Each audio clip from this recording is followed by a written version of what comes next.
Tell me one thing. Do you like this kind of mysterious, enigmatic music and the unique atmosphere of the 80s? If you like any of the above, then I think you've come to the right channel. Today, I'd really like to talk about one of my favorite bands in the genres of dream pop, shoegaze, and a little bit of post-punk. This is one of the best bands I've ever listened to in my life because their music is so magical, so beautiful, that I feel like I've entered some deep forest where I can hear elves singing, see flowers dancing, and huge trees creaking, where I can go to a pond and dive into it, pick a fresh apple and eat it with pleasure.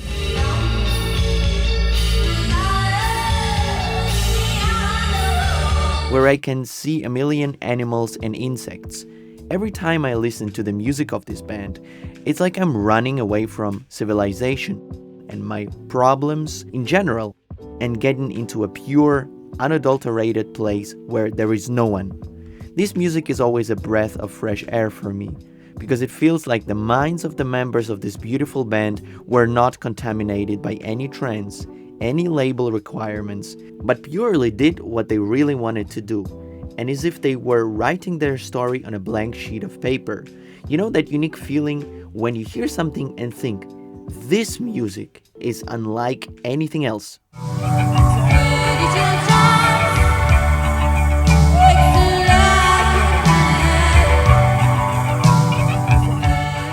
Of course, this is not entirely true, and even this band had factors that influenced their development, but at the end of the day, I don't care, because I want to consider them unicorns of the music world. In my review today, we will touch the magnificent and approach the incredible. That's why don't plan anything for the next 25 minutes, because I will review the shit out of this band. And on that note, let's go!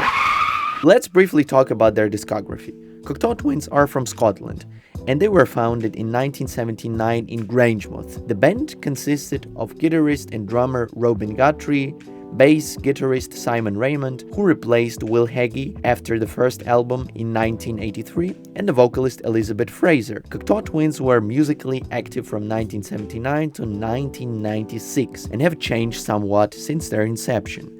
It all started in 1979 when guitarist, drummer, and keyboardist Robin Guthrie and bassist Will Heggie formed the band. The name Cocteau Twins comes from a song Cocteau Twins by the band Simple Minds. It tells about the adventures of the two snobby brothers who were fascinated by the work of Jean Cocteau, a writer, poet, director, and avant-garde figure of the first half of the 20th century. So at first, Guthrie and Heggie called themselves the Cocteau Brothers, but even after the singer joined them and after Heggie's departure, the band's name remained unchanged. In 1981, the band members met Liz Fraser, the future vocalist of the band, at a village disco in Grangemouth, a town in the center of Scotland.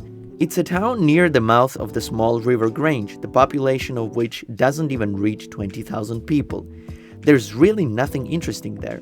Just look at it yourself. If you Google this town, you'll only see the pictures of an oil refinery with clouds of smoke coming out of it. No wonder that the most creative people are always born in such dark and gloomy places. So around 1980-1981, Elizabeth began dating Robin Guthrie. Later, in 1989, they would give birth to their daughter, Lucy, and the experience of her birth would greatly influence their most famous album, Heaven or Las Vegas. So we can conclude, not only music but also love keeps Robin and Elizabeth together. And that's how one of the most famous dream pop bands was born, spanning over almost 17 years and 9 releases.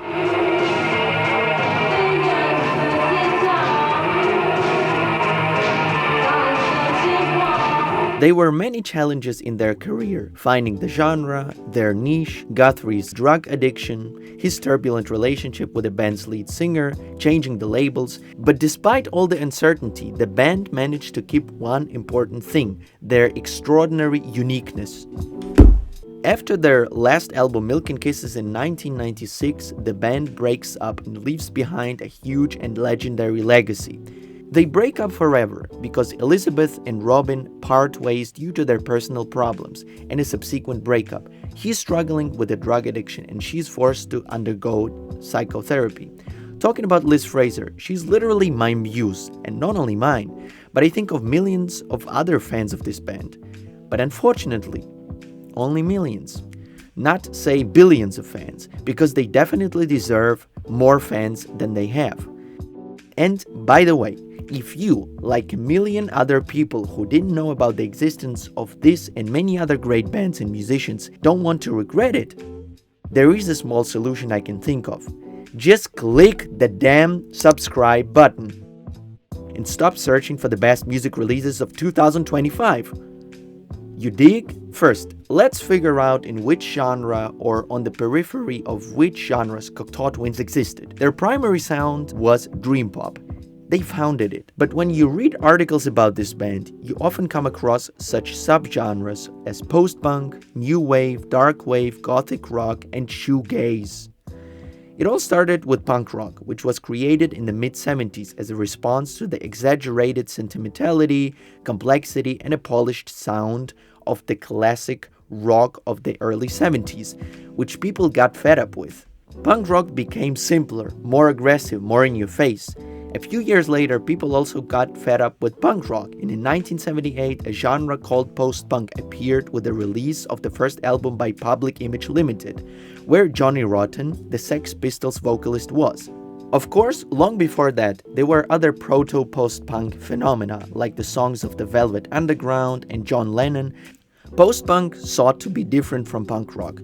This subgenre was no longer aggressive and energetic like its predecessor. It was characterized by a certain monotony, a sense of constant growing anxiety in the melodies, vocals with this frightening echo and the effect of alienation, and of course, rather melancholic and depressive lyrics. Other representatives of this genre were such bands as Talking Heads, Susie and the Banshees, The Birthday Party, partially Depeche Mode, The Smiths, and the others. At the end of the 70s, the subgenre of gothic rock also emerged, which was initially represented by almost the same bands that created post-punk. The sound of gothic rock differed from post-punk by combining a gloomy, dark mood in the music with even more depressing and melancholic lyrics. Along with post-punk, new wave emerged at about the same time. New wave referred to the genre or simply the concept combining a number of genres, because many experts do not consider it an independent genre. At some point in history, new wave was used almost synonymously with post-punk, but it's more inclined towards pop music, so it's more accessible to the listeners. Likewise, the term dark wave, which also appeared around the end of the 70s, is not really a genre, but a term that combines many movements and genres such as gothic rock, European cold wave, and ethereal wave. The sound of bands signed to the 4AD label, such as Cocteau Twins themselves, The Mortal Coil, Dead Can Dance, was often described by the word ethereal. Gothic, otherworldly, ether from Greek mythology is, for example, the highest layer of pure air in which supposedly the gods lived. And if you think about it that way, the gentle music of Cocteau Twins really sounds like something I can listen to while lying on pillowy soft clouds. And it was around this period of this post-punk, gothic rock, new wave, dark wave mix and independent indie music like the Smiths that the Cocteau Twins' debut album Garlands came out in 1982. And already there, I think you can hear how innovative this Scottish band was. They seemed to be trying to fit into this mold of post-punk and gothic rock, but right from the first song you can hear how they were struggling and eventually breaking out of these boundaries. Their destiny was to create a new genre, the dream pop.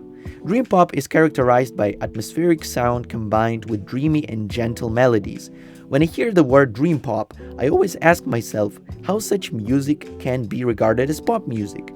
Yes, there are such well-recognized releases as Heaven or Las Vegas, where the quality of the music is high, the lyrics by Elizabeth Fraser are more accessible to the public. But for me, it doesn't sound pop at all. Do you happen to know it by any chance? Write your opinion in the comments. To summarize, Cocteau Twins have spent most of their career within the framework of dream pop, and somewhere around the album Treasure, they definitely established this genre. The first two albums were more post-punk, with elements of gothic rock and dark wave. For me, the poppiest albums were the last three: the 1990 Heaven or Las Vegas, 1993 For Calendar Café, and 1996 Milk and Kisses.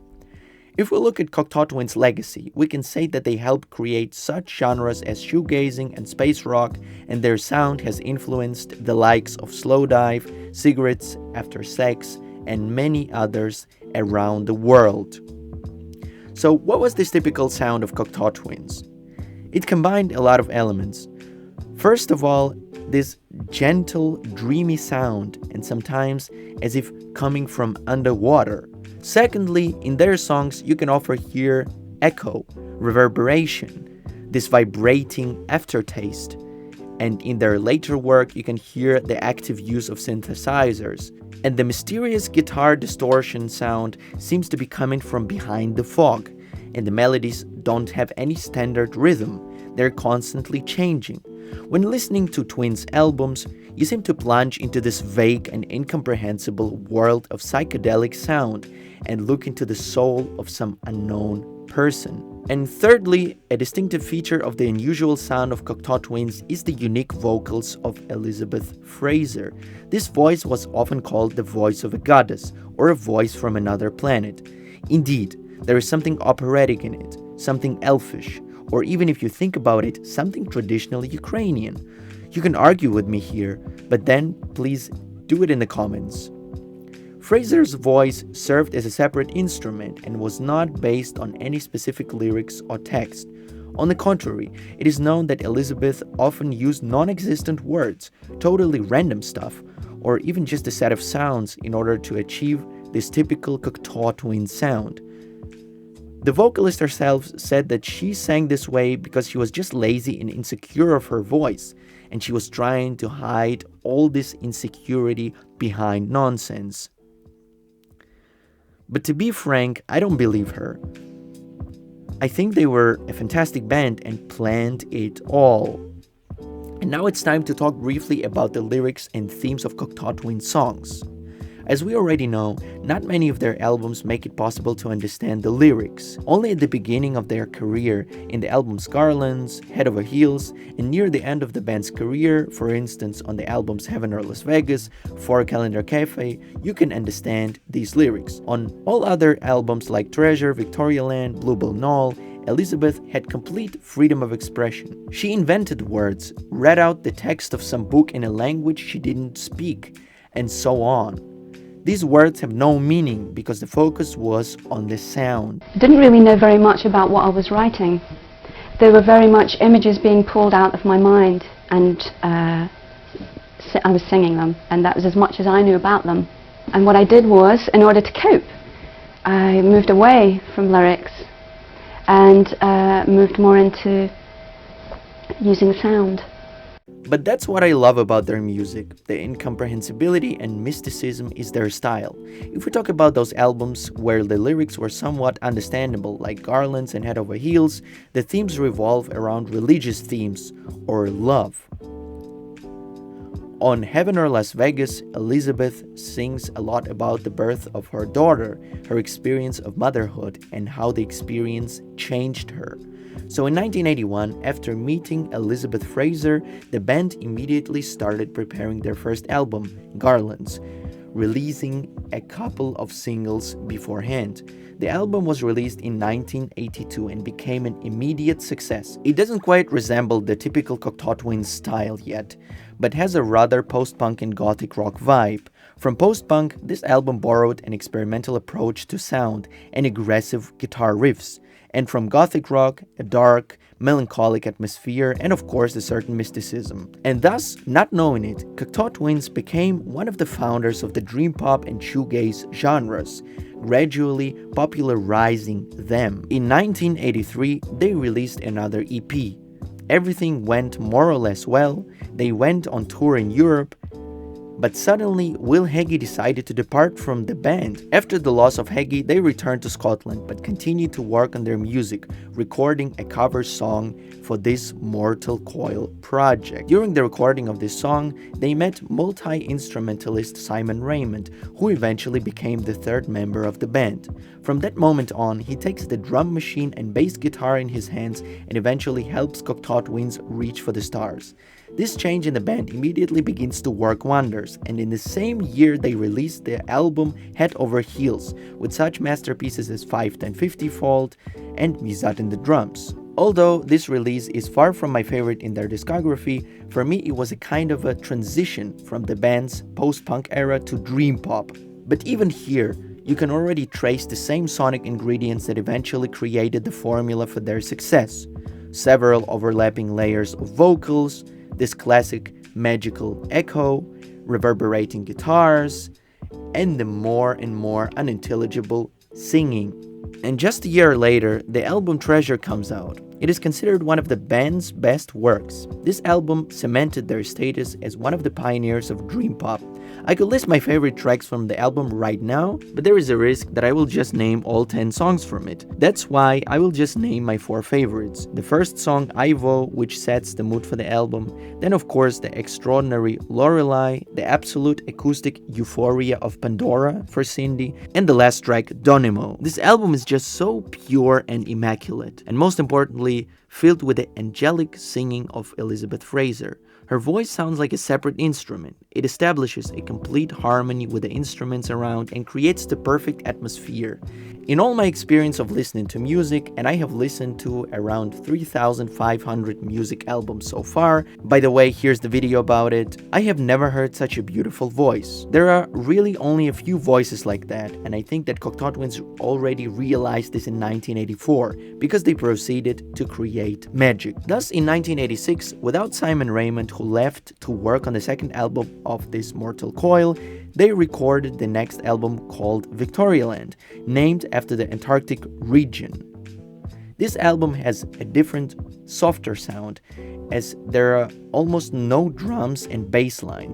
Duh, there was no bass player who also played the drum machine. But because of this, the music hasn't become much worse. The sound on Victorialand feels like you're flying above the clouds without a parachute, starting to fall down to the ground, but landing in these puffy clouds, lining them, and they hold you and don't let you go. That's literally how it feels. The album is very simple instrumentally, and Elizabeth sings in her usual style so that all the angelic words remain mystical and enigmatic. Cool fact, for the song Whale's Tales, Elizabeth specifically took some book which was not in English and just read it without understanding the words, so this track makes no sense at all. In the same year, in 1986, Cocteau Twins collaborated with the minimalist ambient artist Harold Budd and created another album called the Moon The Melodies. On this album, Elizabeth Fraser appears on 4 songs, but oddly enough, my favorite track is the instrumental Why Do You Love Me?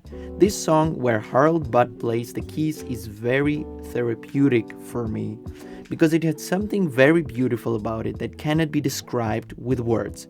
Similarly, the vocals on See Swallow Me is a perfect fit for Budd's keys. In short, this is yet another Cocteau Twins album that you shouldn't miss. 2 years later, in 1988, the Scottish band released their next album, Bluebell Knoll. Some people criticize this album, but it seems to me that when you deal with a band like Cocteau Twins, it's very difficult to criticize or give a bad rating to anything, because their music is too beautiful and there is no doubt about it. And the job of critics is, of course, to criticize and praise only the selected works of bands. And if you praise everything, what kind of critic are you? That's how I see it. In my opinion, Bluebell Knoll is a pure sonic bliss for the listener. Such songs as Athol Bros, where Liz Fraser literally wails in a weird way, almost some kind of operatic Caroline's Fingers, the song Sicko Buff, the chorus of which reminds me of reggae, and the final song Ella Megalust Burls Forever are another proof that there is nothing to criticize about the album Bluebell Knoll. This release differs from the previous ones by more creative and diverse instrumentals, rhythms, rhythms, and overall sound quality. For some reason, it seems to me that this particular album begins to sound much more modern in comparison with the previous ones, which doesn't necessarily make it better, because that romance of the rougher and less qualitative sound of the band's first albums is lost a bit. And now, ladies and gentlemen, the moment of truth, the 1990 album Heaven or Las Vegas. It was with this album that I, like probably many other people, started listening to the Cocteau Twins. When I first listened to this release, I immediately put it in my list of the most incredible albums. From the first track to the last, it just never ceases to amaze. Every time I come back to it, I experience a whole palette of emotions. This strange sense of a missed opportunity, melancholy, nostalgia, emotions I rarely notice when I listen to music. Something that is very difficult to describe, some secret, some hidden and mysterious, just like the whole discography of this group. Everything about this release is perfect. The cover art, the instruments, the singing, the atmosphere. Here, the album seems to provoke all possible receptors and unfailably gives you goosebumps.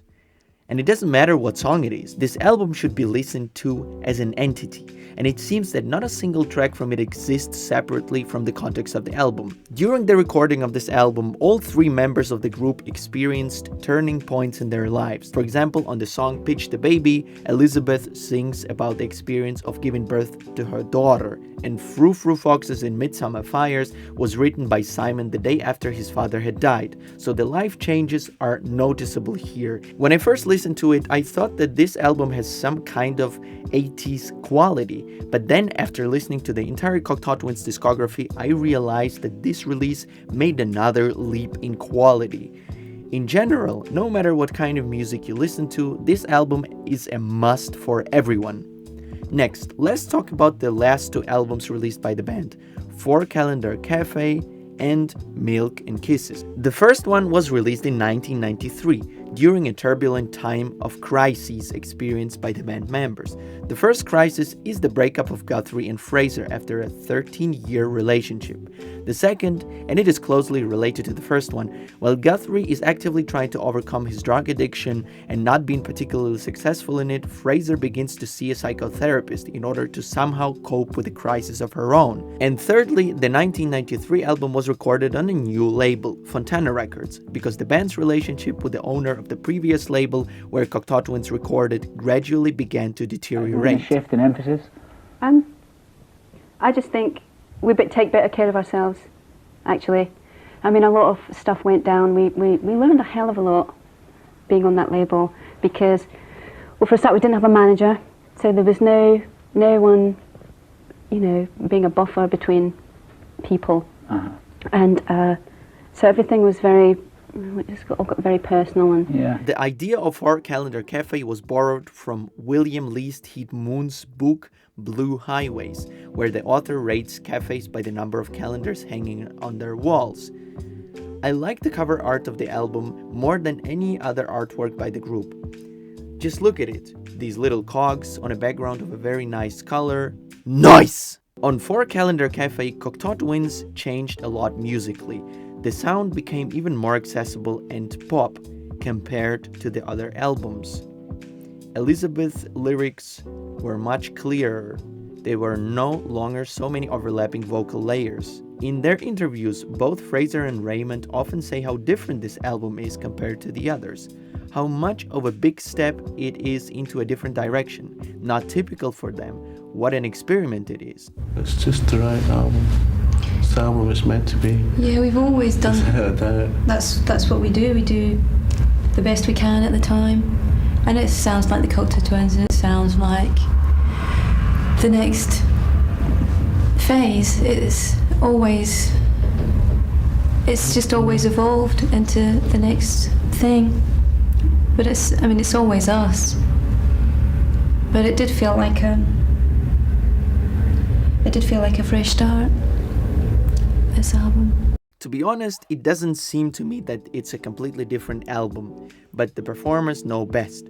By the way, if you want to form your own opinion on the album, you can listen to it or check out the playlist of my favorite Cocteau Twins songs. You will find it in the description under the video. To summarize, 4 Calendar Café is another very cool and high quality album from this incredible band. Yeah, I gotta admit, something in it is different this time. For example, I like it better when the vocals are in this typical Cocteau Twins style, obscure, layered, and here they're a little bit different. Nevertheless, I haven't yet understood how you can dislike Cocteau Twins' work, so for me the band's magic remains, but in a slightly different form, a more mature one. With regard to the 1996 Milk and Kisses album, the band's last release, it's one of the worst albums that the Scottish band has ever released in my opinion. The worst is a very dramatic word, because by their standards, it is better than most of the music I hear today on the radio. This album was recorded 3 years after the band's lead singer and guitarist broke up. Both were already in new relationships and found the strength to work together again. The title of the album was suggested by Fraser.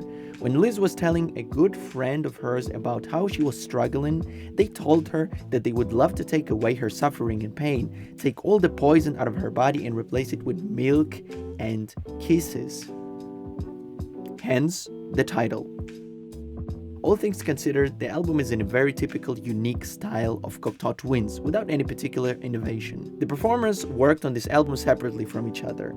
The musicians came to record only when nobody else was in the studio. Milk and Kisses was recorded very quickly, literally in a matter of months. I recommend such songs as Tishbite, Serpent Skirt, Rilke and Hart, and Calfskin Smack.